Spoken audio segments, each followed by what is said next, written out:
Hello everyone, and I'm Autobot Sonic the Telltale Gamer, bringing latest everything Transformers, Telltale games, and more.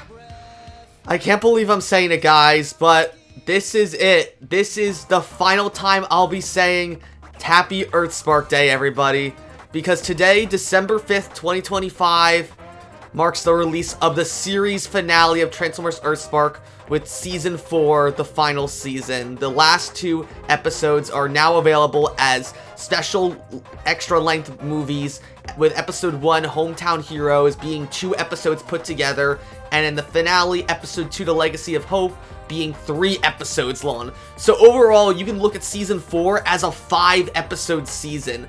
So for those watching at home, if you count Season 1, which was 26 episodes, Season 2, which was 10 episodes, Season 3, which was 8 episodes, but really just the second half of Season 2, so that's 18 episodes second season, and then this final 4th season, which is really Season 3, which is another 5 episodes, that brings us to a total of roughly 49 to 50 episodes. Think about it that way. If you're upset that EarthSpark is ending after only 4 seasons, just remember this.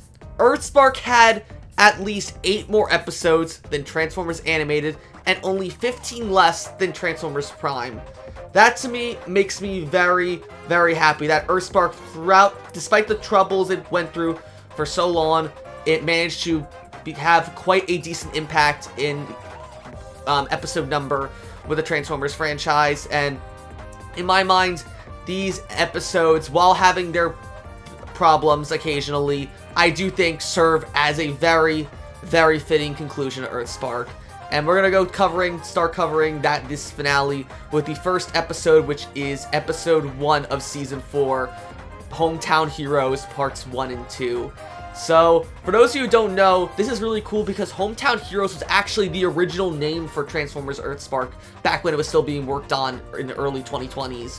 Back, according to various voice actors like Sidney Michaela, the voice of Robby, Zian Fonte, the voice of Nightshade, and Zion Broadnax, the voice of Mo, all of them said originally the name of the show was just going to be Transformers Hometown Heroes. It wasn't Transformers EarthSpark. So to see the part 1 of the series finale of EarthSpark be called Hometown Heroes, I think is extremely fitting.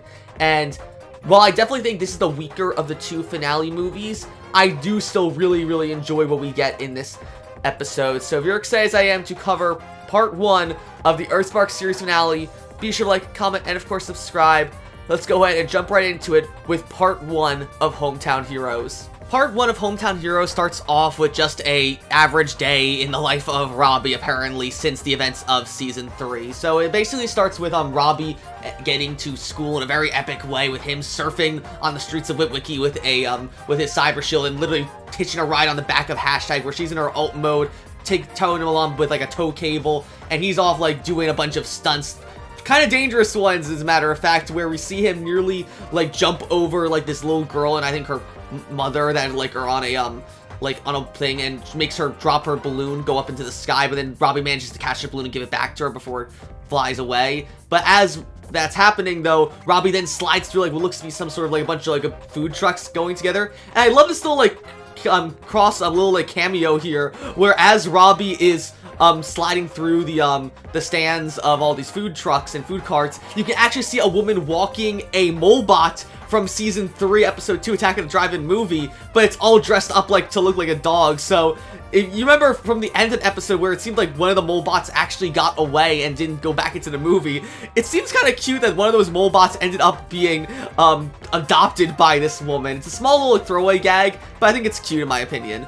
Anyway, though, as Robby's going through this, he ends up causing a little bit of trouble where he ends up knocking over a whole hot dog stand, spreading hot dogs everywhere on everyone. And while people are annoyed, Robby tries to brush it off and ends up going down the street more, catch up with Hashtag again, where she transforms and basically uses her tow cable to swing Robby around herself and like slingshots him over to school to get in time for school. And everyone is so impressed by him, as Hashtag was filming the whole thing, and so all of Robby's other fellow students are walking around him and like asking to take pictures of him and like get selfies with him and so on, though only to see Mo has already beat him to school by taking the bus like normal, though Robby claims that it was just a tie, and they got there at the same time. But that actually ties into what the main plot of Robby's character is going to be.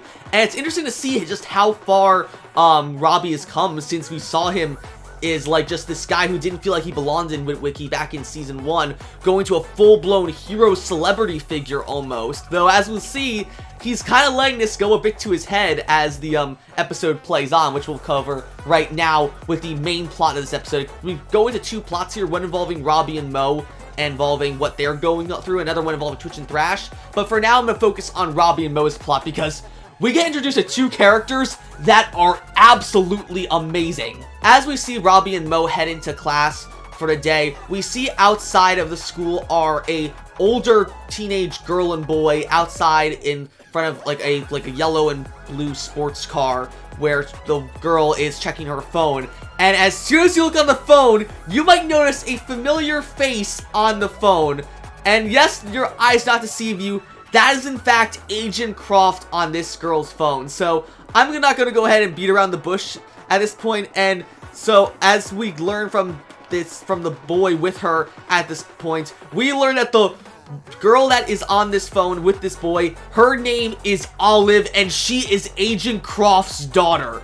So what are the odds that out of nowhere in the last season of EarthSpark, we get the reveal that Agent Croft actually had a daughter. Agent Schloter then has a niece, which is crazy. So at this point though, we don't really know that. The only clue is that really you can see very clearly that on Olive's phone is a picture of her with Croft, and we see she gets a text from an unknown number saying that they have the truth as to what happened to Croft's mom. And with that, they text Olive a picture of Robby, Mo, Thrash, and Hashtag from the end of Season 2 when they put up the dome to stop Starscream from destroying Witwicky with Terratronus.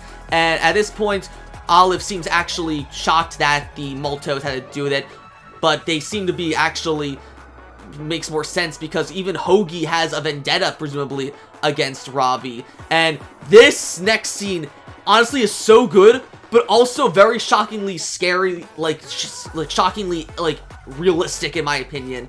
And sadly, something that happens a lot in today's society, I believe. So it's basically, as Robby is coming home from school that day, we see, him and all the other Terrans and Maltos are all just having fun doing chores around the house, where we see Nightshade, Jawbreaker, and Hashtag all fighting over Hashtag's tablet because they're trying to see who made the best YouTube video, essentially. I think they call it like Cliptogram or Linktogram, something like some Instagram ripoff, where Nightshade says that they made a video of themselves performing like Shakespeare, one of Jawbreaker doing a bunch of silly stuff, and then Hashtag's video, which is of course her and Robby doing their little stunts getting Robby to school in like an epic fashion. But as they fight over the tablet, Alex and Dot end up getting it, and they are appalled by seeing the danger Robby put others in, the damage that he did with his cyber sleeve. And at this point, Dot and Alex both chastise Robby for misusing his powers, though Robby tries to brush it off, saying like, oh, it's not a big deal, no one got hurt, and there's a bunch of hot dogs, who cares? And at this point, Dot steps up and basically says, yes, it's a big deal because you gotta learn to be responsible with your powers. You're heroes, but you can't just go around misusing it. Like the whole with great power comes great responsibility and all that. You know, what Spider-Man said, essentially. But still, Robby doesn't seem to think it's that serious, but he agrees that he won't surf to school anymore, but instead have ride Twitch in her drone mode to school like he used to do back in Season 1. Though even at that point, Dot says, no, that's not good enough because it's just you're still gonna be like messing around. We can't risk you getting into another accident with someone in Witwicky. So to prevent that, Dot tells Robby that he's gonna be taking the bus to school from now for the foreseeable future, which Robby is totally against because he believes that it's the baby bus, and that as someone that's as big of a hero as he is, he deserves better than going on the bus. But Dot and Alex say it's final and they leave their thing. So Robby, of course, is very upset about this, but as he gets ready to get on the bus for the next day with Mo, though, he is stopped by Olive and this other boy, Hogi, who basically called Robby over saying that, oh, a big hero like you shouldn't have to take the baby bus. Why don't you get in our sick car and we'll take you to school ourselves? And Robby, of course, being the stupid 14, almost 15-year-old he is clearly he never learned of stranger danger, and he just willingly jumps in the car with Olive and Hogi, where we get to learn more about these characters, and I absolutely love their introduction. So it's at this point Olive and Hogi start off being nonchalant with Robby, basically saying like, oh, so like you're pretty cool, you're the leader of all the Terran team, aren't you? Like you've saved Witwicky so many times. And Robby's like, yeah, we did so much good stuff. We stopped Mandroid, Starscream, the Quintessons. We're like real heroes, all right. And then, though, as they're driving, though, Hogi explains that, like, oh, he and his family run they ran a Subway, sandwich shop, in downtown Witwicky, which Robby recognizes and says that he went there, a week prior. Though, and he says that, like, oh, he'd love to go, like, there another time. But then, all of a sudden, Hogi starts making the car drive even faster, starts driving a bit more recklessly on the road, starting to, like, scare Robby. And then Hogi almost kind of taunts him at this point, saying that, like, oh, like, I thought you were a big, strong hero, like, why are you so scared of this? And, like, and Robby's like, oh, yeah, like, it's fine, like, I'm not really scared, it's just, like, I don't want, like, to get hurt and all that. And Olive's like, oh, no, we wouldn't hurt you, that's your family's job, isn't it? And then Robby's like, no, it's not, we help people. And then, this is the big part, I love this part, because as soon as Robby says that, Olive says back, oh, you mean like how you helped Hogi when you and your sister made that dome across Witwicky, forcing Hogi's Subway shop to go under? So as we learn here, Hogi's family's Subway shop was actually in downtown Witwicky when he, Mo, Hashtag, and Thrash put together the dome at the end of Season 2, that it was stuck in that dome for months, and because of having no, service at that time, they were forced to close the shop and went into poverty. And Olive tells Robby this, saying that, hey, Hogi's family is doing so bad financially because of your family. And Robby just feels horrible at this point, saying, like, I didn't mean that, like, we were just trying to stop Starscream from destroying the Witwicky, the town, with Terratronus. But clearly, Hogi and, Olive aren't having this, and they start driving even more, taunting Robby, calling him like a villain and like just a bully essentially. And this is so scary. In fact, they're sort of like threatening Robby here. They're driving so recklessly, goading Robby into like, oh, why don't you use your cyber sleeve? Like, aren't you supposed to be a big strong hero? You're really scared of us? And it's such a big moment that like it's scary like how people act like this in real life, but I understand where Olive and Hogi are coming from, that they feel like their lives were ruined by the Maltos, and they're taking that out on Robby. It's hard to remember that they're still children, and I absolutely love Hogi and Olive's voice actors. So for those who don't know, Hogi first is voiced by Johnny De La Cruz, who, for any of my Overwatch fans, you recognize him as the voice of Lucio, actually, in Overwatch. And when I didn't recognize it at first, but after realizing it was Johnny De La Cruz as Hogi, I can instantly hear his Lucio voice, and it's crazy to hear him use his Lucio voice as like a more antagonistic person, because I'm used to hearing Lucio be like the one upbeat character in Overwatch alongside Tracer, and to have Hogi be like so threatening and like taunting to Robby is really shocking. And at first I thought Kari Walgren, who was Croft's voice actress, I thought she actually returned to voice Olive, but no, Olive is actually voiced by Ryan Bartley, who, to my Sonic fans, will recognize her as the voice of Sage in Sonic Frontiers.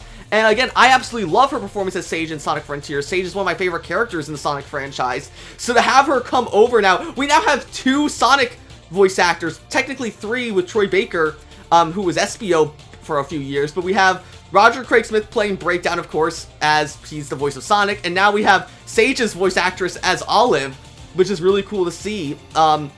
But yeah, it's such a scary scene here where Olive and Hogi are threatening Robby, and Robby's like, okay, I get it, I'm sorry what my family did to you, just let me go. So they pull off like at the side of the road in the middle of nowhere, letting Robby get out. But they say like, oh, this isn't over, Robby, because we're gonna go ahead and scare you for the rest of your life. We're gonna come back and watch you tomorrow, the next day, and next day after that. And after that starts what is, in my opinion, like a very frightening but also realistic montage of Hogi and Robby harassing, or Hogi and Olive, I should say, not Hogi, Robby, Hogi and Olive harassing Robby throughout the remainder of the week. And it's really scary. Like, first off, we see Robby like skateboarding to school thinking like nothing's going wrong. Then all of a sudden, Olive and Hogi show up in their car, taunting Robby, like, playfully, like, Olive reached out the window, slapping Robby on the shoulder, trying to, like, scare him and thinking that they're gonna run him over, and then all of a sudden that scares Robby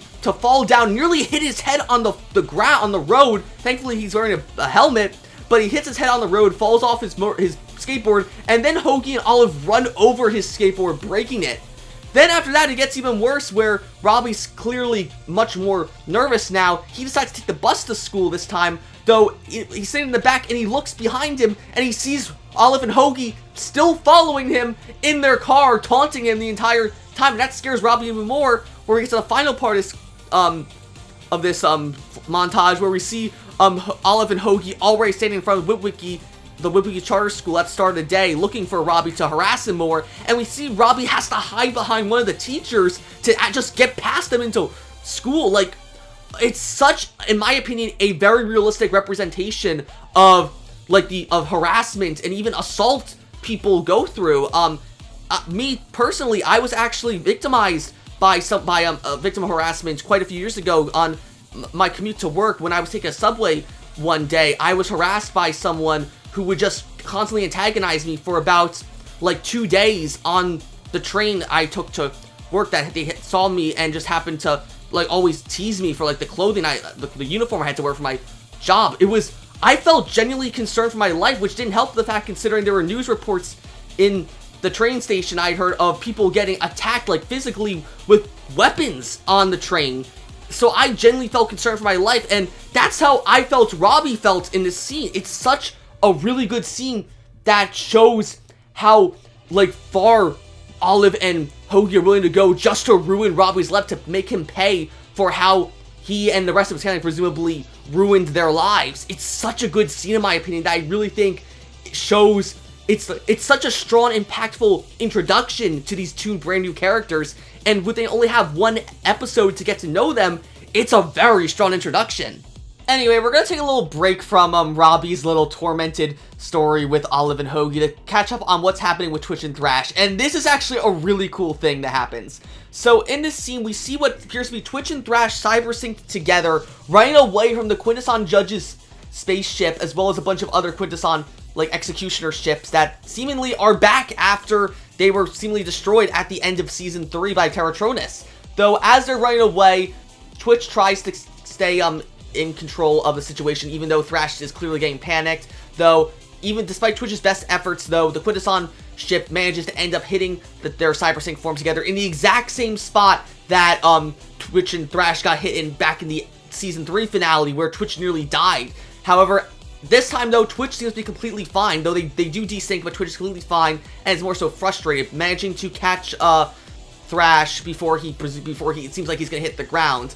It's at this point, though, where time seems to stop, and Twitch is just frustrated, revealing that this whole time, they're not in any real danger, but it's instead just a simulation Twitch was forcing herself and Thrash to run, because she is still disappointed in the fact that she failed to save herself and Thrash from the Quintessons back in Season 3. And it sets up Twitch's story for this finale episode, as well as what is going to be happening in Episode 2, we'll talk about next week. And I absolutely love this scene. So, it's basically Thrash at first tries to reassure Twitch that, like, hey, it's alright, we managed to, like, we did okay, like, you don't have to beat yourself up over it. And Twitch is like, oh, yeah, I understand, like, I know that, like, I'm glad you were able to, and the rest of us were able to beat the Quintessons, but I still feel like I failed as a leader by letting myself nearly get killed by them, and the fact that you had to bond with Spitfire over me, and it really shows that Twitch is what Twitch is affected by throughout this, in that she feels immense guilt over having failed her family. And this is something that, of course, we've seen Twitch struggle with a lot, especially back in Season 1, that Twitch just can't handle failure well. If something goes wrong, she immediately starts panicking over this. We saw this back in Episode 14 of Season 1, when she was panicking over Bumblebee not being able to come home, or just her family not being ready for any sort of threat that may be posed, because she feels like if something goes wrong, someone's gonna get hurt or dies. And we saw this fear come true when Bumblebee had to go on the run. She started, like, being super upset over it. Then in the next episode, Bare Necessities, Twitch was again upset because she felt like if she didn't get the right Mother's Day gift for Dot's Mother's Day was going to be ruined. And now this is on a much bigger scale, where Twitch feels like she failed her family by nearly dying against the Quintessons, and she wants to make sure that she'll never lose a fight like that again. And it's part of me that really wishes that when, like, she mentions that, like, I'm glad you and Robby were able to save the day. I wish she mentioned Spitfire. I wish we actually got to see Spitfire in this episode, because sadly, the Chaos Terrans do not show up in this episode or the next one. Season 3's finale was the last time the Chaos Terrans show up in EarthSpark, and it really sucks, because there are a lot of good points in this episode where, at the very least, I think Spitfire would have been a really cool character to show up in this episode, in this season, because I think they could have had a really cool conversation, and I'll explain why as we get later on into this episode. But I really do like this little bit here of Twitch feeling like she needs to push herself even harder now to make sure she doesn't make the same mistakes she did last time against the Quintessons. She needs to really make sure she's ready for anything, where she feels like she's beneath her siblings, where at first in season 1 where she felt like none of them were ready, she now feels like she's behind her siblings, and she doesn't want to feel like she's dragging them down. In a similar vein to how Jawbreaker didn't want to feel like he was letting them down without having an alt mode back in season 1 before he got it in a sticky situation. I really like this. Anyway, we'll come back to Twitch and Thrash's story in just a bit. I want to jump back now to Robby's story of being harassed by Olive and Hogi. So, it's at this point where, it's another day at school after Robby snuck in behind the teacher to avoid Olive and Hogi. Robby makes Mo and him wait after school after the bus leaves to make sure Olive and Hogi aren't following them, and Mo's completely confused, like, why are you making us miss the bus? And he's like, I'll explain everything later. And I'm glad that at this point though, Robby actually does explain to Mo what's going on. He doesn't hold it in like he did back in season 1 episode 5, where he was having a nightmare about losing Twitch and Thrash, but he just didn't say anything. This time he actually does explain what's wrong with him, and he tells her that, like, Olive and Hogi are harassing him, and he just did not feel safe at all. And she's like, oh, I totally get this, I'm so sorry you're dealing with this, but don't worry, we're gonna be home soon. But just right after she says that though, she and Robby run into none other than Olive and Hogi, who are waiting in front of them in Hogi's car, where they are start harassing Robby and Mo again, where Mo is like, hey, back off my brother, he didn't do any of that stuff to you, we didn't mean to ruin your lives and all that. But of course, Olive and Hogi aren't having it, and Hogi actually threatens to fight Robby at this point, which, oh my god, Hogi, you're like 16, 17 years old, picking on a 14, 15-year-old. Like, come on, dude. Look, stop picking on the little guy here. So, eventually, it gets to the point where Hogi is trying to goad Robby into using his cyber suit. He ends up straight up pushing him, making him, like, pushing him to the ground, does a whole backflip on the floor, which Mo is absolutely shocked by, and Robby is, like, just loses at that point. He gets super angry, puts on his cyber suit, and spawns one of his cyber Kali sticks, though he doesn't use it to hurt Hogi. He instead slams it into a lamppost behind him to show off, like, how strong he can be. But because he dents in the lamppost, it falls over and hits the hood of Hogi's car, which of course shocks him and Olive, and Robby immediately freaks out, not intending to have broken Hogi's car. Though it's at this point that out of nowhere, Agent Schloeder comes out of a nearby store, shocked at seeing the whole thing, and chastises Robby for disturbing the peace and basically doing criminal acts like vandalizing Hogi's car. Though Mo tries to, like, downplay the situation by saying that, oh, Hogi's car will be fine, it will rub out, which thankfully it does. But of course, Olive plays up this point saying, like, oh, Uncle John, Robby and Mo were trying to, like, hurt us. They took out their cyber suits and started, like, threatening us that they were gonna hurt us, essentially. She plays like the girl who cried wolf, essentially. And this is, of course, where we actually learn that Olive is officially Croft's daughter, because Mo and Robby ask, like, wait, how do you know Olive Schloeder? And he's like, oh, well, she's actually my niece, and I'm her guardian now that Croft's gone. So, and they're like, what? Like, what does this mean? So, at this point, Schloeder, quote-unquote, arrests Robby and Mo and takes them back to the Malto homestead alongside Olive and Hogi, where they decide all to have a big talk. At this point, though, this part bothers me a little bit because of how Dot and Alex act. So at this point, Schloeder takes Robby and Mo back home alongside Olive and Hogi, where he explains the whole situation to them. And of course, Dot and Alex are furious with Robby, saying, like, hey, what are you doing, Robby? We told you to not abuse your powers anymore. And Robby tries to defend himself, saying like, hey, it wasn't my fault. Hogi started pushing me first, and I was just defending myself. And then Mo even backs him up, saying, yeah, it's true, Mom. Hogi started it. Robby was just defending himself. But even with his sister defending him, Dot and Alex don't believe Robby. Like, I get it. I get that they saw the video that hashtag posted earlier of Robby abusing his powers and basically using it for just stupid stuff by skating across and ruining a hot dog stand. But just because of that, you're going to not trust your own son, even when your daughter says the same thing? Oh, this scene annoyed me so much because, like, there is, like, no way if my mom would ever act this way. If I did something, or if I was being accused of doing something, first off, she would take my side, even if I was in the wrong. She would basically say, like, hey, I demand proof that my son did this. But even after that, if my brother came in and said, oh yeah, no, he didn't do this, my mom definitely would take my side and be like, yeah, no, you're lying and all that. But no, Dot and Alex don't take Robby's side, blaming him for misusing his powers again, and forces him to apologize to Hogi and Olive, which pisses off Robby, rightfully so. So he gives a snidey remark to them, saying like, fine, like, I'm sorry that Hogi pushed me into and forced me to use my prime power, which angers Dot even more and causes her to ground him, which seems to like be enough for Olive and Hogi. They leave with smug looks on their faces, where after Schloter steps out, thanking Dot and Alex for this talk and reprimanding Robby. Olive like curses out Robby, saying like, oh, you think you have it bad because your parents hate you now? Try seeing what it's like to not have any parents, essentially. And so she leaves with Hogi, and they go ahead and do their own thing while Robby is alone. However, it's at this point though, Thrash is back from training with Twitch, and he sees what's going on with Mo, and Mo catches him up on what's going on, saying that something's not right with Olive and Hogi. So she offers to suggest to Thrash that they should start tailing them to see what they're gonna do. And Thrash is, of course, big into this, saying that he can be Detective Thrash once again, which is a nice little callback to The Truth Is Out There from season 3, where after Thrash was kind of taken on as an apprentice by Prowl, he feels like that he can be a real detective. That's his calling in life. And I really like this part where he scrapes the dirt where Olive and Hogi's tire tracks are and licks it to taste where Olive and Hogi went to. So he immediately then transforms, and Mo gets on top of him, and they start to chase after Olive and Hogi, which leads us to another great part of this episode. We cut from Mo and Thrash tailing Olive and Hogi to wherever they're going to, from Olive and Hogi's perspective now, to finally see where they're going, and it is none other than the Autobot HQ, formerly the Ghost HQ, as it was back in Season 1.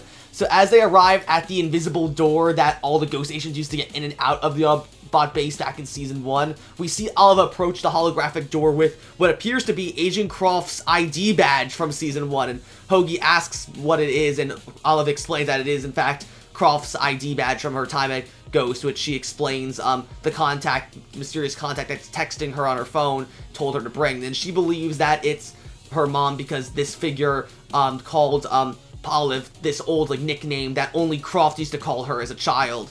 So with that, Olive and Hogi venture deeper into the Autobot base, and therefore Mo and Thrash chase right after them. So as they tail Olive and Hogi through the Autobot base, suddenly Thrash gets a call from Twitch, where Twitch expects Thrash to show up for more training for the Quintessons training program. However, with a honestly very convincing static noise, Thrash is able to tell Twitch that he's busy and that he's not able to understand what she's saying. So at that point, Thrash kills the call just as Mo and him continue their hunt for Olive and Hogi, and Mo asks Thrash why didn't he tell Twitch that they're dealing with Hogi and Olive, and Thrash gives an honestly very mature response, which I'm so glad we're back to proper mature cocky Thrash instead of scaredy cat Thrash like we had in Season 2 and most of Season 3.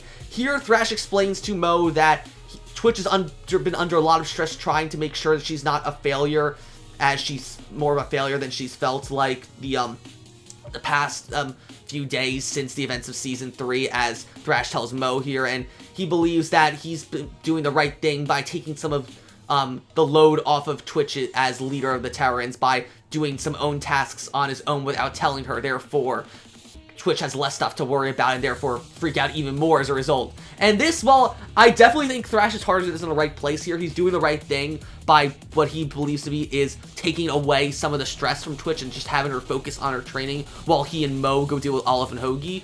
I think this is also, sadly though, really ties into like how Twitch spirals even more, and it's not only in this episode but also in the second movie, which we'll be talking about next week. But anyway, Olive and Hogi continue making their way through the Autobot base, but they come to another locked door, which Olive is instructed to use Croft's ID badge to open. And as they do, we get the big reveal. And this reveal, I will admit, it's a bit underwhelming, but it does, at least it's some sort of explanation. So Olive and Hogi unlock the door with Croft's ID badge, and they find themselves in the Autobot base prison cells that we saw, the secret prison cells, I should say, the ones that Croft was holding all of the Decepticon prisoners in back in Season 1, where the one that we saw Optimus drag Dot through back in Episode 5 Classified. So Hogi and Olive approach one of these cells, and who was in there but none other than Mandroid, alive and well.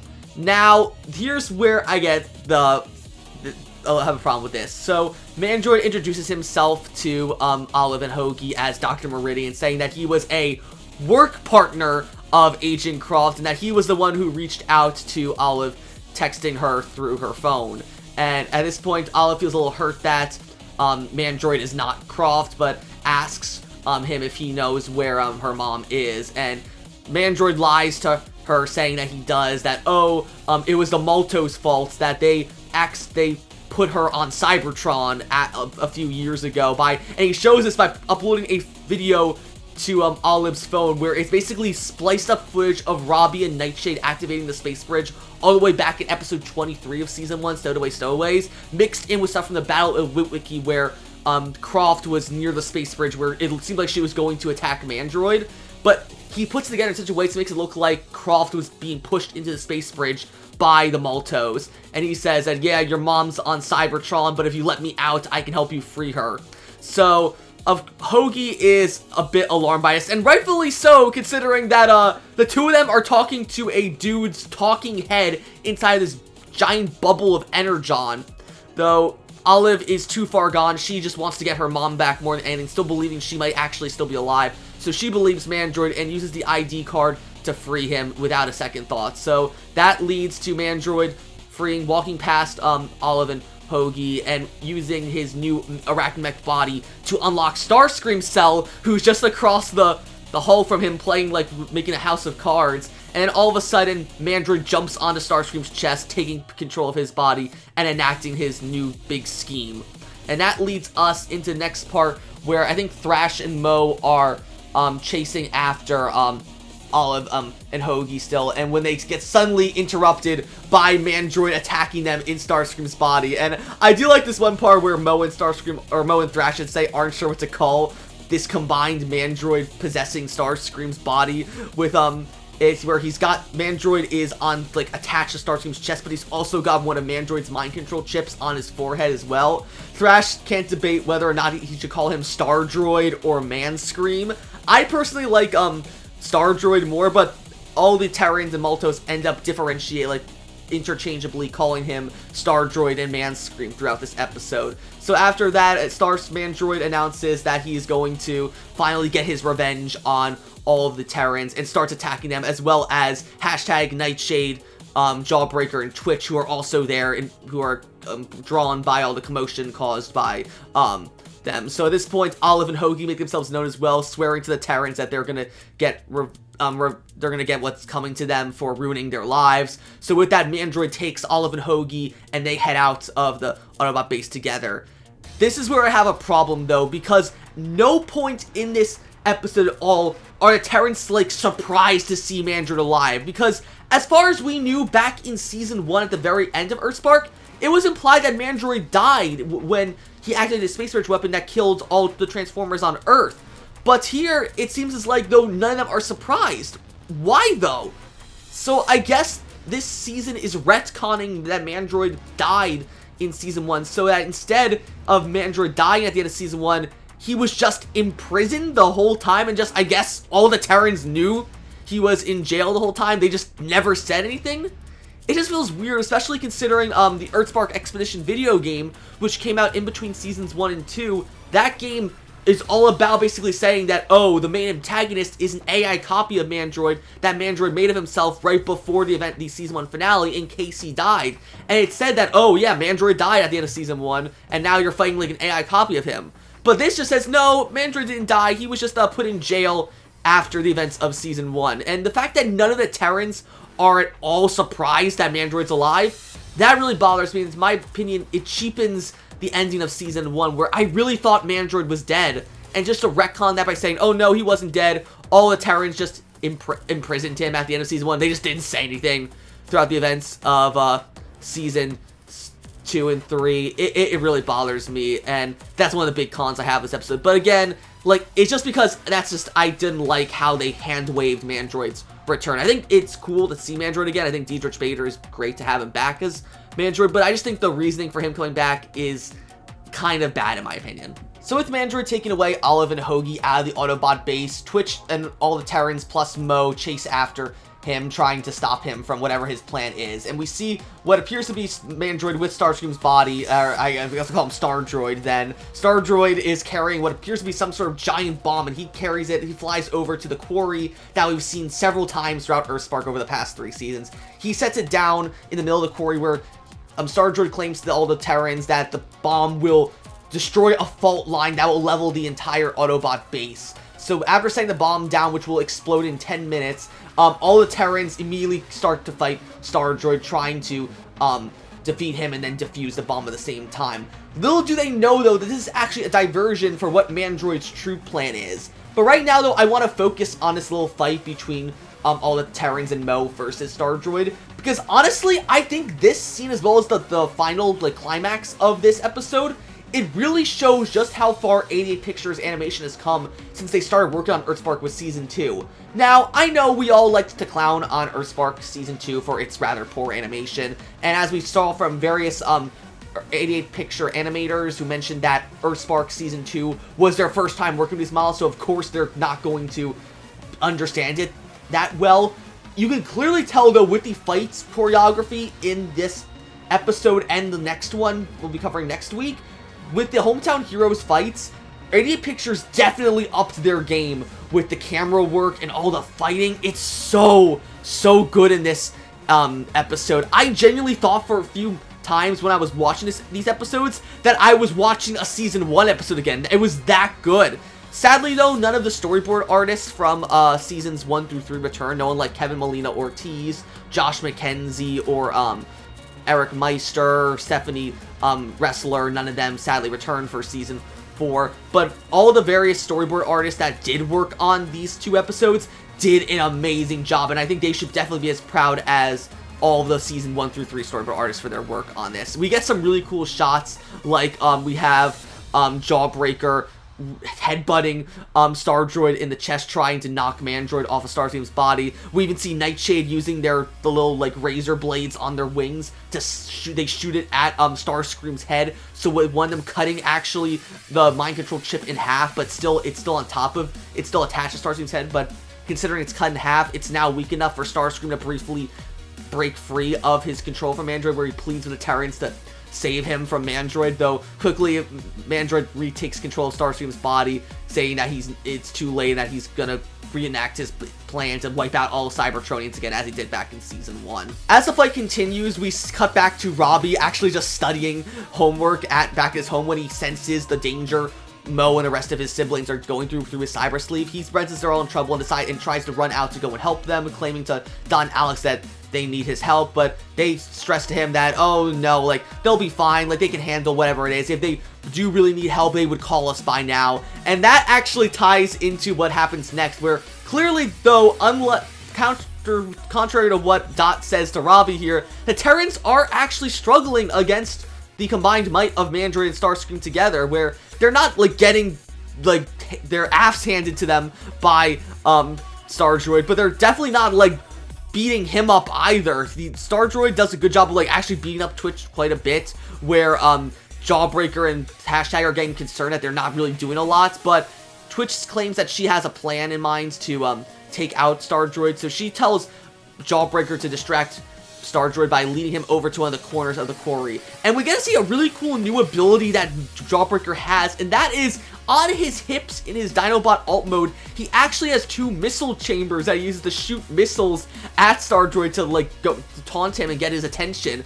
We've never seen Jawbreaker use these missiles before, and I don't remember ever seeing them in earlier episodes of EarthSpark, so it's cool to see that Jawbreaker got this new ability of, being able to shoot these missiles from his hips. Another new ability we've seen in these, in this fight is that, Twitch is actually able to give off some kind of, like, disorientation or stunning, like, electromagnetic pulse field, where we see, like, when Twitch jumps on top of Starscream's head, she tries to get him in a headlock and points her arm cannon at the mind control chip on Starscream's face, where she sends out, like, some sort of, like, field, like, sound wave field. It's like an orange sound wave field, very similar to the sound waves Soundwave would use against them all back in Season 1.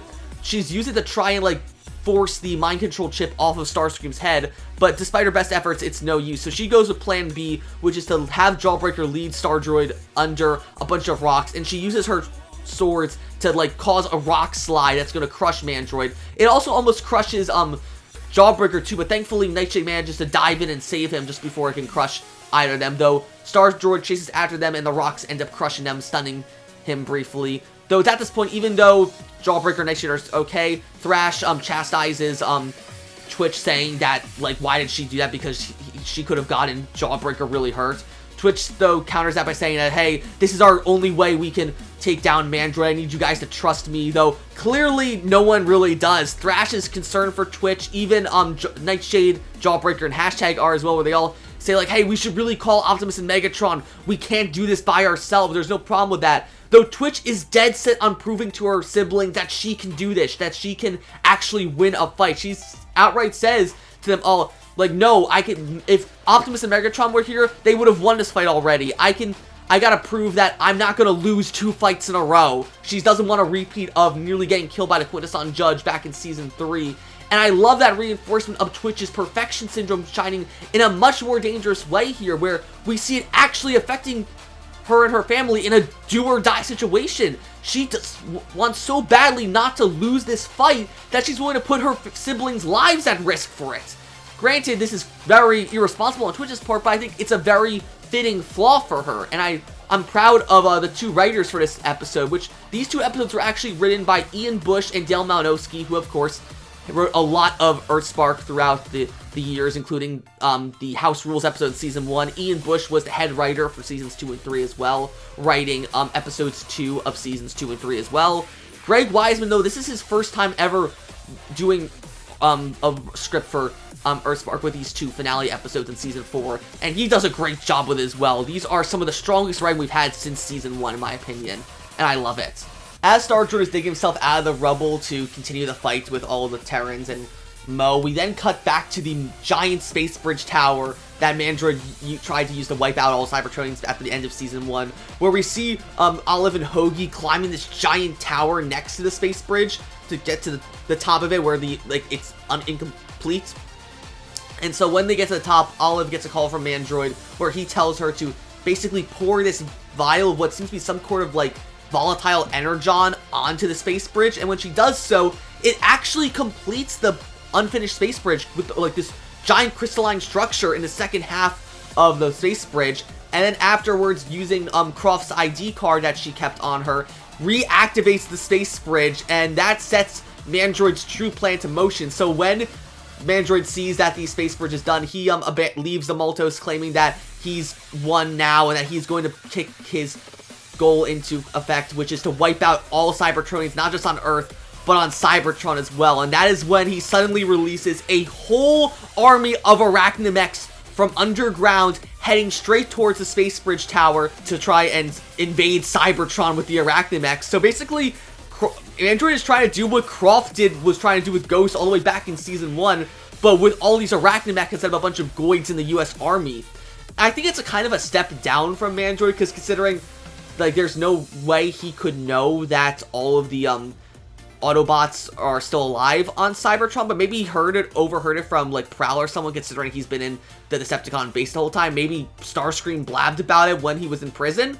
I don't know, but it's just something. Though at this point, though, Olive believes that with the space bridge done, she and Hogi can finally see, Croft again. Though when Mandroid comes over in, Starscream's body, he claims that, it's not exactly that. So as Mandroid puts his plan into motion, all the Terrans just look in total defeat as they see the space bridge opening. It's a very nice callback shot to the shot we had at the end of episode 25 of season 1, where Twitch, Nightshade, Bumblebee, and Schiller were looking at Mandroid's space bridge tower rising from the ashes of the ghost base.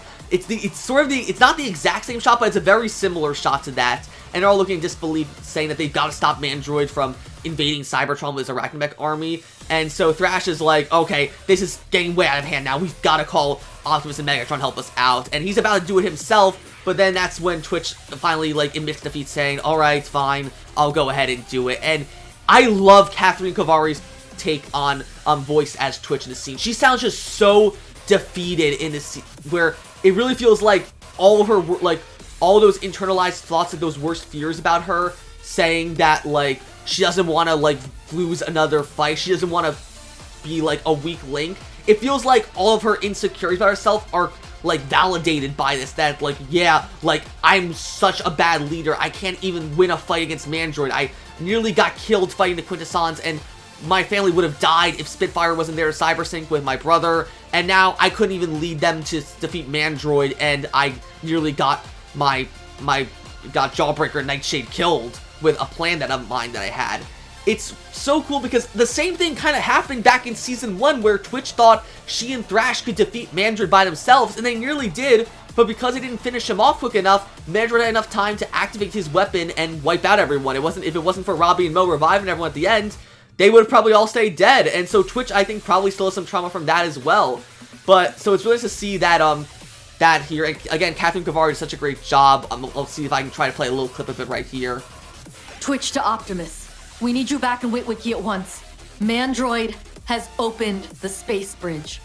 But anyway, Twitch calls Optimus Megatron, saying to have all the Autobots come to the tower. And it's at this point when Robby, back at home, even sees the space bridge going off. So he tries to further tell Dot and Alex, yeah, clearly something's wrong. They need me. I need to go help them. So at this point, Dot and Alex finally do relent that, yeah, they probably do need Robby's help. So they agree to drive Robby down to the space bridge to help him out, to help out the rest of their siblings out. But in the meantime, we see, I believe it's Twitch, Nightshade, and Thrash. They first get up to the tower to try and stop, Stardroid from killing Olive and Hogi, who at this point, he admits to Olive and Hogi that he betrayed them, just wanting to use them to activate the space bridge. So, Olive, Hogi, and, Twitch, Thrash, Nightshade, and Mo all defend Olive and Hogi from Mandroid, even though Olive is still, pissed at them for believing that they're the reason why Croft was stuck in Cybertron. She still believes that they're in Cybertron, but Mo's trying to explain that that's not the case.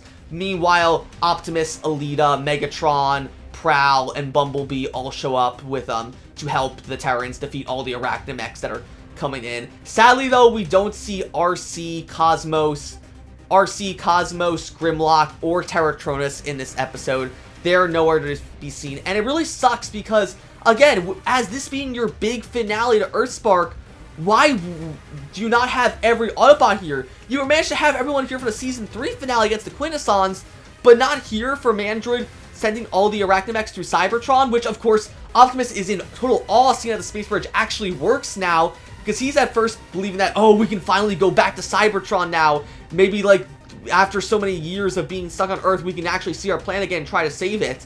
But, of course, there are more pressing matters to attend to with saving Cybertron from Mandroid at first. So at this point, I love this part where Thrash comes in to try and, like, give a status report to Optimus about, like, the situation, about how Mandroid's here trying to send all the Arachnamechs through, and like, explains to him. But then Megatron comes in shortly after Thrash finishes explaining, asking for another status report, and Thrash just, like, throws his hands up into feet and gets so annoyed with having to repeat himself, like, 3 times, first to, I believe it's to Alita, then to Optimus, and then finally to Megatron. It's a brief little funny scene that I did enjoy. But anyway, that kicks off the big climax of this episode, where we have all the Autobots and Terrans working together to destroy all of Mandroid's arachnomechs and stop them from invading Cybertron through the space bridge. Meanwhile, Twitch and Megatron are on top of the tower, helping Mo fight off Stardroid. Though at the same time, Olive is, with the space bridge open, is dead set on going inside to try and see if she can find her mom.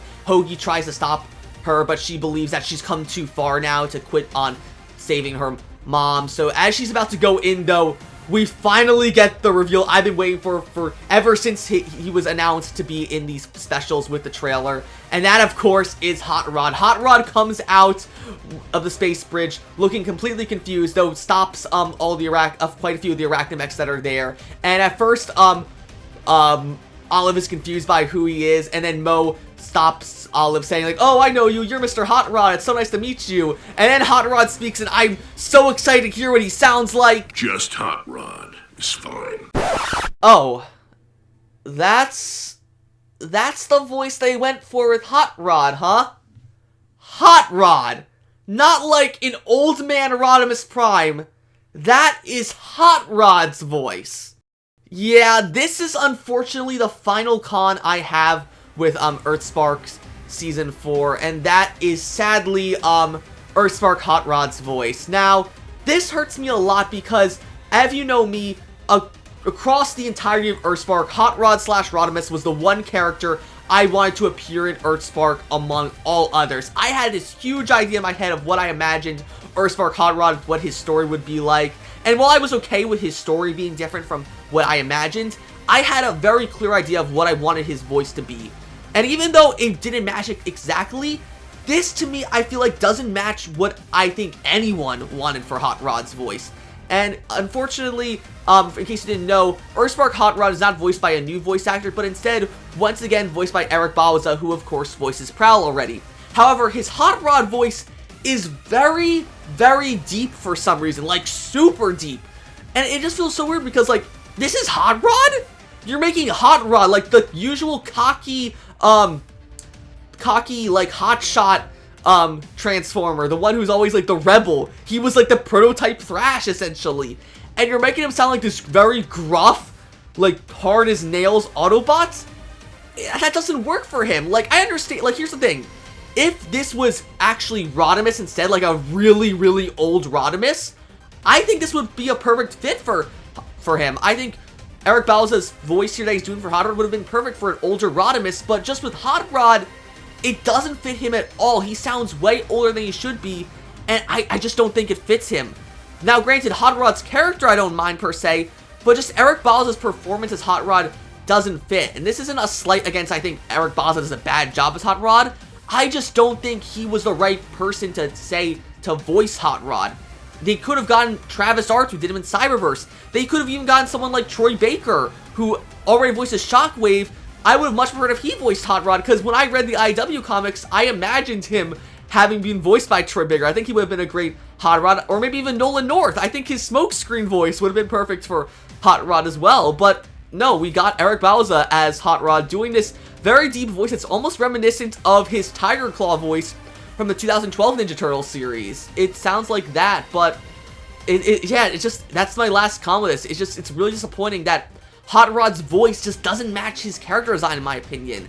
It really, really sucks, and I hate being negative about EarthSpark, but thankfully, like, it's something I can't ignore, but thankfully it's the last big thing I have a problem with this episode of EarthSpark. The rest of it, though, is absolutely awesome. But anyway, after Hot Rod speaks a little bit and we hear that, Olive asks Hot Rod, since he's a Cybertronian from Cybertron, if he has seen her mom at all, which Hot Rod is so confused by. He doesn't understand the concept of mom, but Olive just refuses to believe that Croft wouldn't be on Cybertron, so she thinks that Hot Rod's lying and says like, oh, all you Cybertronians and all your Maltos do is lie and hurt people, and Mo tries to say, no, this is what the Hot Rod wouldn't do that. Why would he have any reason to lie to you? And Olive just shuts down at that point. She just can't believe that she and Hogi were used by Mandroid to just further his own goal of destroying the Cybertronians, but she doesn't have too much time to dwell on it, as that's when Stardroid comes back in for another attack, though this time Hot Rod is there to help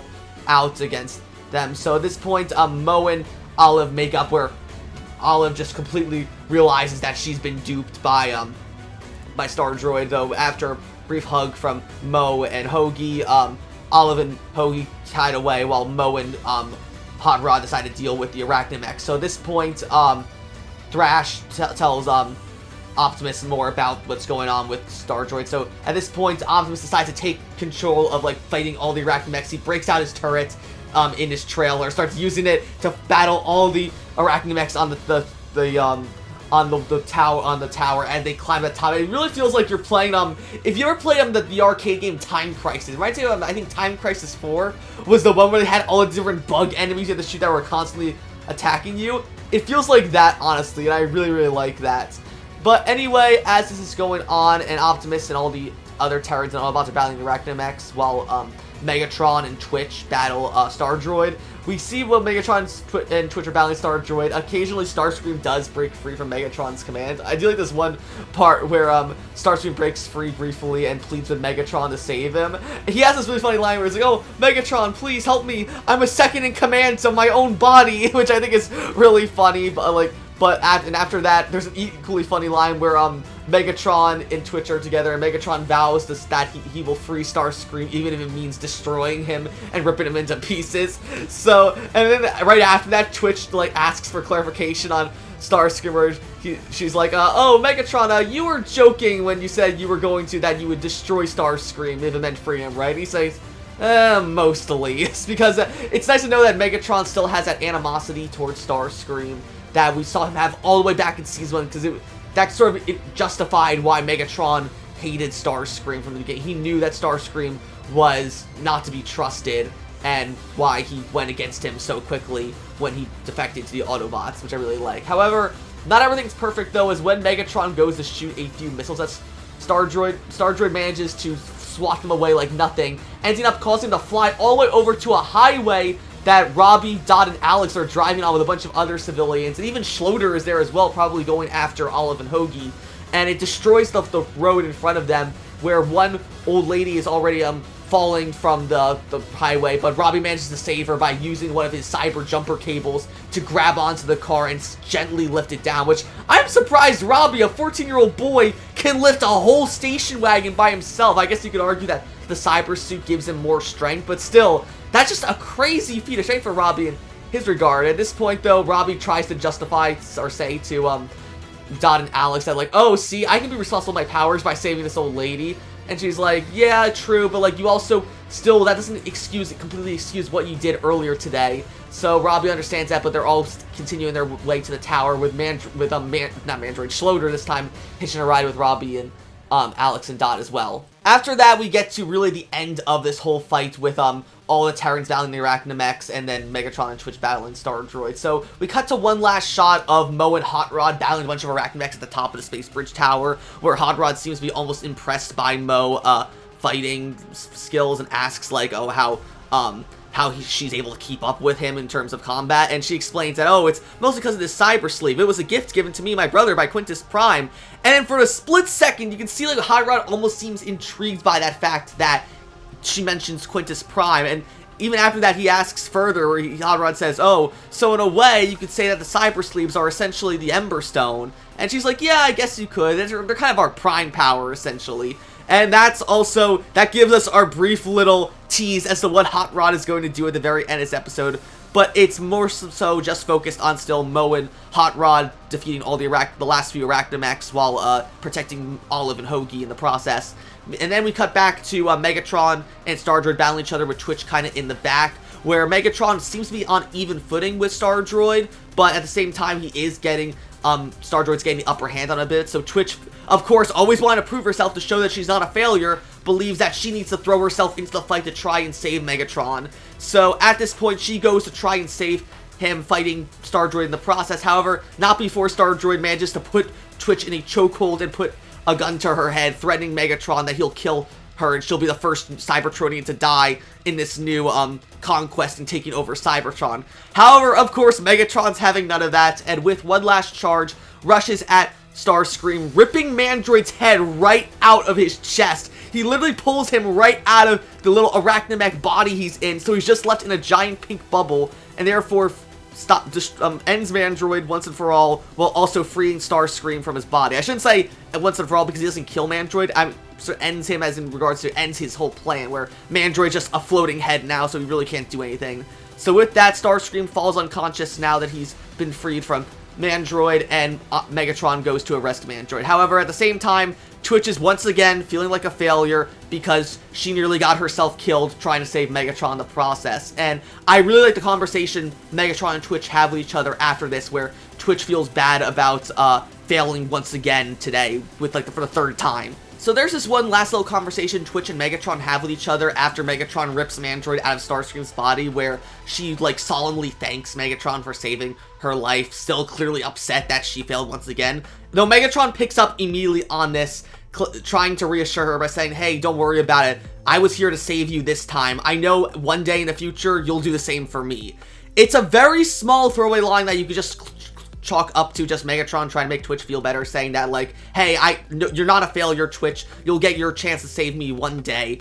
But knowing what happens at the very end of EarthSpark, I genuinely believe this was meant to be a teaser for what was going to happen later on in EarthSpark, because spoiler alert, EarthSpark ends on a pretty big cliffhanger that I am excited to talk more about when we get the chance to with my finale review coming next week. But I just think that that's a really small bit that I really do like about that Greg Weisman and Ian Bush and Dale Melowski, they're setting the stage for what presumably could have been season 5 right here in this episode. And again, I'm gonna get more into this when I talk about my finale review next week, but I thought I might as well just put it up now.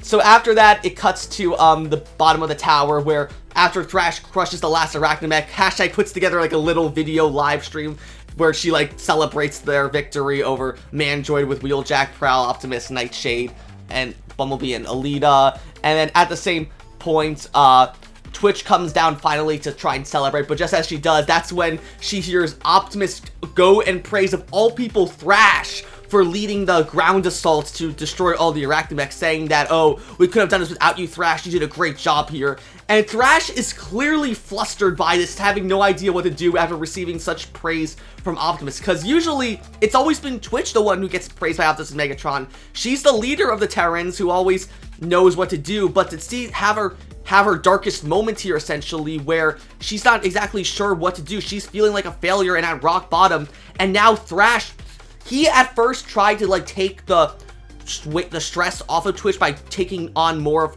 her leadership responsibilities and doing stuff she would usually be responsible for. But at the same time, though, the praise that Thrash gets from Optimus seems to awaken something in him, and we'll see a little bit more of how this changes Thrash's character in episode 2, which I'll be covering next week. But yeah, I thought I might as well just bring that up here, because it is really, really cool to see how it all plays into the final episode. And I really like that, how it sets it up there. Then another scene I really like that's funny with this is when Hot Rod comes down after Twitch to basically reconnect with Optimus. And I love how awkward Hot Rod and Optimus's reunion is here. I'm pretty sure Optimus even calls him something he doesn't call him Hot Rod, he calls him Snot or something like that. Something that's sounds like Hot Rod, but it's not. And I'm not sure if that's because Optimus genuinely forgot Hot Rod's name, or is that maybe some sort of nickname Optimus gave to Hot Rod. Granted, later on this scene and later on throughout the finales, the season of EarthSpark, Hot Rod calls Optimus Slick a few times, I think he calls him. So clear that Hot Rod and Optimus do have some sort of relationship between each other, where they have that camaraderie. But it seems to be strange to see here when Optimus first regards Hot Rod. He tries to go in for a hug, but Hot Rod is just trying to hug him back. But it looks like at first Hot Rod's going to give Optimus a handshake, but Optimus thinks he's good to hug Hot Rod. So they just kind of stand there awkwardly, not sure what to do for a second, before Optimus backs away and instead just shakes Hot Rod's hand. It's really cute and funny. Where after that, Hot Rod, while he's happy that they were able to defeat Mandroid, he does say that's not the reason he came here, and that Cybertron is in danger. And that's when Prowl actually speaks up, where he assumes that potentially it's in regards to all the Decepticons that stole his ship back in episode 4 of season 3, where that included Shockwave, Soundwave, Breakdown, Swindle, Hardtop, the Seekers, and so on. And Hot Rod explains just that, yeah, that a whole army of Decepticons landed on Cybertron and they're causing trouble there, and that they need to go back to Cybertron to fix things up while the space bridge is still intact. Optimus at first suggests that they call on all the other Autobots, that's like Cosmos, Grimlock, RC, but Hot Rod says there's no time and they just need to go with who they have right now.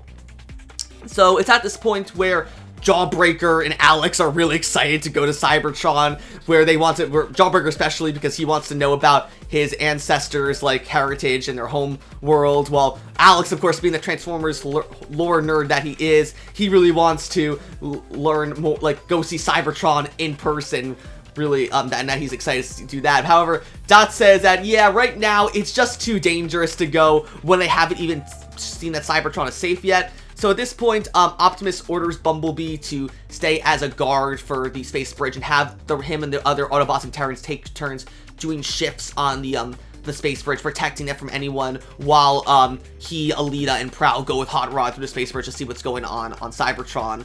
And that's where that part of the scene ends, with all 4 of them heading through the space bridge as the rest of the Autobots decide who's going to take the first shift to guard the space bridge.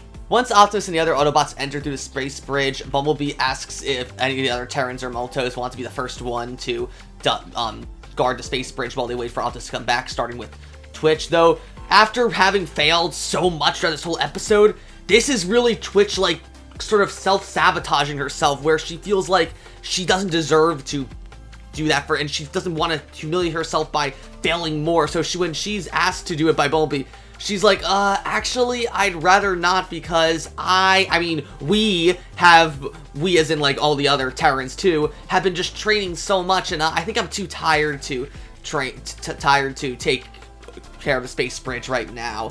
And it hurts me so much. It hurts me so much hearing the pain in Catherine Kavari's voice as this is, like, legit one of her best performances as Twitch throughout the entire 4 seasons of EarthSpark. She does so good as her in this, not in this scene, but also the entire episode as well. I love it. But then once Twitch declines taking first watch on the space bridge, Mo volunteers to do it instead, with Robby being excited. Now he can go back to the dugout and just train for a bit while he's waiting for his turn. However, as sort of punishment for all the antics that he did in the start of this episode, and on top of bullying Hogi and Olive, Dot and Alex force Robby to work at the space bridge with Mo, considering it community service, quote unquote. However, this is where Olive and Hogi finally step up and right the wrongs that they made at the start of this episode, where Olive confronts Dot and Alex with Hogi, with the two of them explaining that they did lie to them about Robby instigating the fight, that they were the ones harassing and bullying and threatening Robby throughout the whole time, and that they're sorry for what they did to him. And at this point, Schloeder, who is now here alongside Dot and Alex, is appalled or shocked by Olive's confession, asking her why she would ever do that. And so Olive says, like, well, like, when I trusted Mandroid, he was the one who said that he could help me find my mom after you said that she was gone. And that's the key word here. Olive never knew that Croft actually was dead. All Schloeder said was that Croft was gone, quote unquote. And then this is the point Schloeder realizes his mistake, and he comes clean to Olive at this point, saying that, oh, like, I'm really sorry, it was too hard for me to say at the time, but unfortunately, Olive, your mother's dead. He flat out says it, Croft is dead, which is, I still can't get over that a kid's show strip says that that this character is dead. Not like destroyed or gone, just straight, flat, D-word, dead. And, like, I know it sounds like very little things to praise, but it's just, again, as someone who grew up back in, like, the 4Kids anime days where cartoons were so scared of actually saying the word dead or kill, I really like that they actually changed that here. So, of course, Olive, now realizing that, yes, her mother is in fact dead, she starts to break down and asks, how did she die? And then at this point, Schloeder comes clean, explaining that it was Mandroid that killed her mom, and Olive is confused by this, like, asking why Schloeder didn't just tell her this before and lead her to believe that Croft was just out there somewhere instead of being dead. And Schloeder just says that he just couldn't bring himself to tell his niece that her mother was dead, because that would destroy her. He loves Olive, and he wouldn't want to put her through the same pain he went through having to watch Croft die. So he apologizes to Olive, and they have this really emotional, like, embrace. Shout out again to Mark Evan Jackson, the voice of Schloeder, and Ryan Bartley, the voice of Olive. They both do amazing. I think, considering this is the last time we see Olive and Schloeder in EarthSpark, I think this is a fantastic send-off to these two characters, as well as Hogi, too. Johnny De La Cruz did such a great job as him, and this is the only episode he and Olive show up in. They both did a fantastic job, and I think they definitely deserve praise for it, where here Schloeder tells Olive that they're going to learn to, like, grieve properly, and then they'll be able to move on together as a family. And then he also tries to reassure Olive that while he and Croft did have their differences when they were still working together in Ghost, they did still care for each other, and that in the end he knows that Croft definitely loved Olive. And that's another thing why Olive was so adamant on trying to find Croft, because according to Olive, the last conversation she and Croft had together before she died was that some argument, and Olive yelled at Croft and never forgave her for that. Olive never forgave Croft for the argument.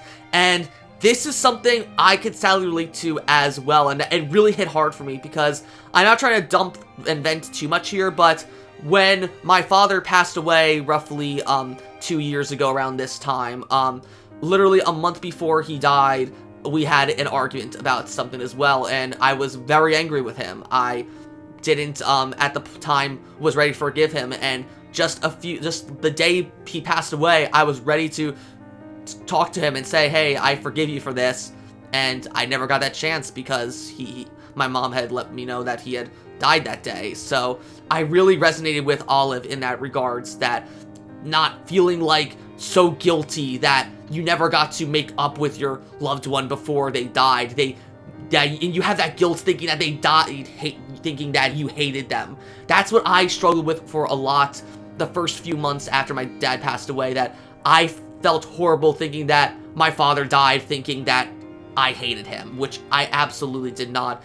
It was just a very stupid thing that we were arguing about that made me really frustrated with him at the time, but that never meant I hated him, and I felt horrible for it. It took me a long time, like a few months after, to finally come to peace with that and forgive myself and forgive him in regards to it. But again, that just is my little anecdote to this, and how I can relate to Olive's guilt about not making amends with Croft before she died.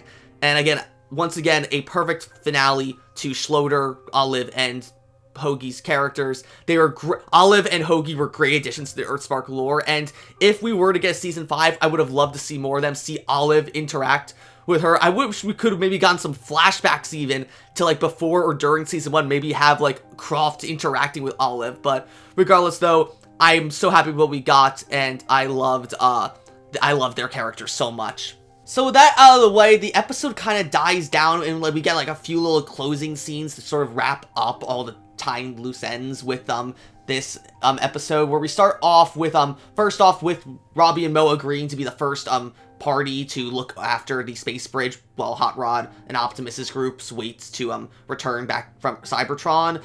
Twitch and all the other Terrans alongside Dot and Alex head home with Megatron, where you can clearly see all the Terrans are super excited they defeated Mandroid. Jawbreaker's happy that everyone is like so happy about it, but then he notices that Twitch is clearly upset and frustrated through their cyber connection, or their cyber link as they call it. So Jawbreaker asks Twitch what's wrong, if everything's gonna be okay, if she's still upset after what happened, and Twitch, still clearly annoyed though, says that she's fine though and we'll get over it, but she's still very annoyed.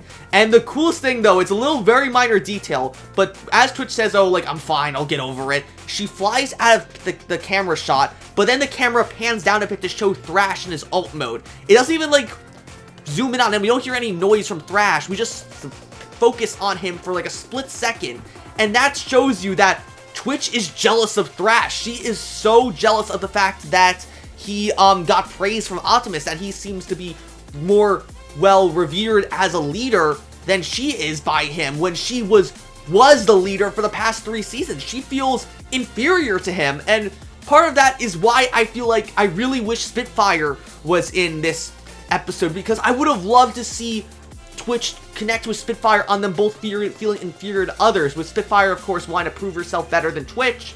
Now Twitch wants to prove herself better than Thrash, because she feels like Thrash is replacing her as the leader of the Terrans, and I think that's such a cool idea, and I wish it was one we got to see more of in this. The next duo of scenes after that, though, are two really cool ones, and they both involve Megatron. So the first one serves as our grand finale appearances of Mandroid and Starscream, where we see Megatron putting Mandroid back in his cell where he swears that he's going to get revenge on Cybertronians and kill them all, but then we see Megatron go over to like a volume control on Mandroid's cell and just mutes it so that he can shut up. But then as he turns away from Mandroid's cell, he looks back across the hallway where Starscream's back in a cell, and Starscream is just as angry with Megatron, saying that he'll make him regret one day that he put him back in his cell instead of letting him go. And though as Megatron leaves, with a final line that he shares between him and Starscream and EarthSpark, he says that no, he won't regret it, and that if things go his way, he hopes he never sees Starscream again. Now, you think this might just be like EarthSpark's way of saying, yep, that's it, this is the final time we're going to be seeing Starscream and EarthSpark, which unfortunately is, so yeah. For all you EarthSpark Starscream apologists, we do not get the EarthSpark Starscream redemption, but hey, at the very least, he didn't die like Cyberverse Starscream, or Armada Starscream, or literally any Starscream besides Prime Starscream. So, I think take that as a little consolation prize. I know you guys are upset that we didn't get a full good guy Starscream that didn't end up dying like IW Starscream or Armada Starscream. Trust me, I would have loved the Starscream Redemption arc too, but I think it's cool that we actually get a Starscream that is alive, and he definitely, like, he doesn't forgive Megatron. He hates the fact that he's still imprisoned once again, and that he knows one day he's going to get his revenge on him. But there's a nice little double, like, entendre with this, where Megatron says, oh, if you have it my way, I will never see you again. Just like the scene before where I mentioned that, where Megatron says to Twitch, like, oh, I know one day you'll save me just like I saved you. This is, I am almost 99.9% sure that this is supposed to be a little teaser for what the EarthSpark creative team had planned for a hypothetical Season 5. I don't know, I can't say it's 100%, but I do think that it is something that they absolutely did plan, because it fits so well with what happens towards the end of EarthSpark. But anyway, after that, Megatron finally leaves Mandroid and Starscream to be in the prison cells for the rest of their lives, presumably, and that's the last we see of them. Shout out again to Diedrich Bader as Mandroid and Steve Blum as Starscream. They both did amazing jobs as them both throughout this. I even got to go see Steve Blum just last week before this final season premiered. I got to talk to him about what it was like for him to play Starscream and EarthSpark. He said that it was so much fun getting to play a Starscream that has more of a heart than other Starscreams. He likes jumping back into the role of Starscream after last voiced in Prime and RID-15. And then I even got him to sign this big EarthSpark print I have of all the Decepticons. I had just a few months ago at New York Comic Con, I got to have Troy Baker sign him next to Shockwave. This time I got to have Steve Blum sign with Starscream with his iconic line, remember to take care of yourself. This is a hashtag. It was so much fun getting to talk to him on that. And going on a brief tangent, it was great to talk to him as well as his role as Dempsey in the Call of Duty Black Ops games, because he came back to voice Dempsey after 10 years almost with, or 6 years I should say, with Black Ops 7 that just came out this year. Which is also funny because Stephanie Lemlin, who is Hashtag's voice actress, also is in Black Ops 7. So we have Hashtag and Starscream in Call of Duty again together too, which I was really happy about, but that's just a little tangent. I'm going to shut up about that, but it was cool to have them. Anyway, though, after Megatron leaves Starscream and Mandroid in their cells, we see him rejoin the rest of the Terrans back at the Malto homestead, where Dot is giving out Energon patches to him and just to him. And so Dot asks Megatron, curious as to, like, oh, how come you didn't go to Cybertron with Optimus and Alita and Hot Rod? And Megatron says, and I quote, it's just such a nice line he says here, he says that, oh, I didn't like the person who I was on Cybertron. It made me someone I wasn't proud of. I feel like my real home is here on Earth with your family. And again, Rory McCann is amazing as Megatron. Easily I'd say he's one of my top 3 favorite Megatron voices, alongside, these are my top 3 favorite Megatrons, alongside Frank Welker as G1 and Prime Megatron, and, Corey Burden as, Animated Megatron. Both top-tier Megatrons, and I'm so happy to say that Rory McCann is such a good, like, 3rd Megatron. He is absolutely one of my favorite Megatrons, and this scene is just another one of those best moments of his. So with all that said and done, we get to the final closing scenes of Hometown Heroes, and these are big ones. They're really, soft, intimate moments, but also really shocking ones that set up a really big cliffhanger as to what's going to happen in the final episode of EarthSpark.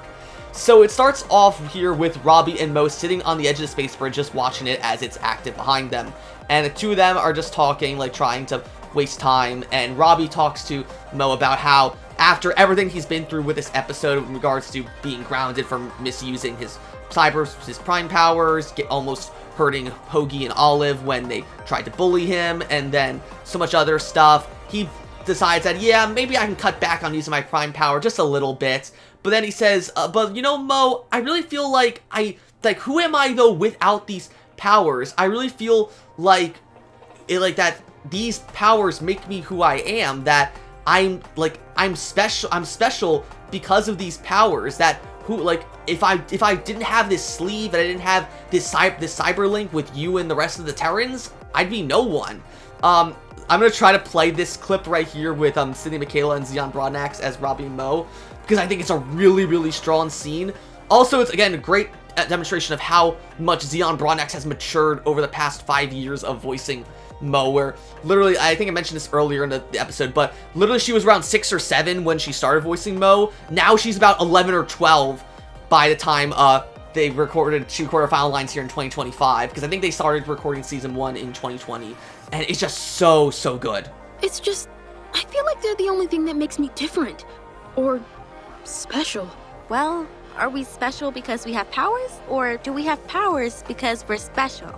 But then, after that, the big shocking finale comes in. It's just as Mo is about to ask the same Satoru Gojo, or are you the best because you're Satoru Gojo, or are you the Satoru Gojo because you're the best, question that Mo asks, where she's like, oh, are we special because we have the sleeves, or do we have the sleeves because we're special? Just when Robby's about to answer that, Hot Rod comes in through the space bridge, looking very menacing, aiming his flamethrower arm at Robby and Mo, ordering them to give him their sleeves. And Robby and Mo are staring at Hot Rod, dumbfounded, asking why he's doing this, and he says that he needs them to ensure that for whatever he has planned, and that if he sort of threatens them, saying, oh, if you ever see Optimus again, you can tell him why I need it. So obviously something's wrong with Optimus, Alita, and Prowl, so Robby and Mo instantly know that something's wrong with it. So immediately Robby and Mo get ready to defend themselves, but they're just no match for Hot Rod. He goes in charging at them both, easily dispatching him with his flamethrowers, and even though Robby tries his best, managing to hold up against Hot Rod's flamethrowers a bit with his cyber shield, he just can't overpower him. So it literally ends with Robby leaping up, trying to do a jump attack on Hot Rod, but then Hot Rod just grabs Robby out of the ground and just slams him down before he pulls out some kind of needle-looking dart and says that he doesn't want to hurt Robby and Mo, only that he wants their cyber sleeves and for himself. So he goes to stab the gem in Robby's cyber sleeve, starting to drain the prime power from it. However, at this point, though, Mo yells at Hot Rod to stop and offers to give up her own cyber sleeve if Robby gets to keep his. So Hot Rod agrees to this and instead grabs Mo by the arm, where Mo tries to make Hot Rod feel bad by telling him that she trusted him, and then Hot Rod says that he's sorry that he had to come to this, but he has to do it to save Cybertron. So with that, he ends up stabbing Mo's gem in her cyber sleeve with the dart, and in the matter of seconds, not only Mo's cyber sleeve, but Robby's cyber sleeve, and therefore all the prime power from their bodies are drained from them and returned to Hot Rod. So once all the prime power is taken into Hot Rod's hand, it reformats into the Ember Stone, because as we remember from the end of Season 2, after it turned to dust, the Ember Stone sort of became split between Robby and Mo's cyber sleeve. So with the cyber sleeves gone now, they've reformed back into the Ember Stone. So at this point, Robby is just trapped under a giant web net that Hot Rod put under him, and Mo is just unconscious from all the power drained from her. Hot Rod then apologizes to them both one more time before leaving through the space bridge. And at this point, Robby is furious as Mo gets back up, yelling at her, saying, oh, it's your, like, we lost our cyber sleeves, we can't feel the Terrans or anyone else because it's all your fault. And I know a lot of people are gonna say, like, oh, like, what is Robby doing? Why is he so mad at Mo? He's being so annoying. That's what Robby's story is this whole time. His whole thing is that he's become dependent on the cyber sleeve. He needs to feel like he's important. He feels like he's a nobody unless he's using the cyber sleeve. It's almost like a story of addiction in that regards, and I really like that story. Like here when Mo was trying to defend that, saying like, hey, I gave up my cyber sleeve because I didn't know it was gonna make you lose yours as well. I did it to save you. Robby tries to defend, clap back, saying like, I never asked to be saved, and Mo's like, I don't care, that we're siblings, that's what we do, we help each other out when we need to. And guess what? Even without a cyber sleeves, we can still do so much, which is true because even before they unlocked their cyber blade and cyber shield, Robby and Mo were able to do a ton of stuff in the first 20 episodes of season 1 just with like their psychic connection, and not even that. Sometimes they just did stuff with their bare fists and abilities. But of course, Robby doesn't take this. He's been living with a cyber sleeve for 2 years now almost, and he's just become addicted to it. He says like, maybe for you, but I can't live without my powers. I need to get it back because I'm nothing without them. And so with that, once Robby is freed from his net, he just runs off into the space bridge chasing after Hot Rod. And then after that, Mo, with no other option, decides to go in after him. And then just as Mo gets in, that's when all the Terrans plus Megatron, Dot, Alex, and Bumblebee come in as well, realizing that they went in through the space bridge. So with no other choice, all the Terrans and all that group runs into the space bridge after Robby and Mo, and then the episode ends with a small pan of the space bridge with the subtitles, "To be continued on Cybertron," which I think is funny considering probably everyone's like, okay, here we go, we're finally going to Cybertron, you guys can shut up now. But anyway, yeah, that is the end of this first special. A really crazy and really fun ending to set up the finale, in my opinion. And so, that is my review of Transformers EarthSpark Season 4, Episode 1, Hometown Heroes. This is part 1 of the grand finale of EarthSpark, and I say, if I would rate this episode, I would probably give it anywhere to an 8 and an 8.5 out of 10.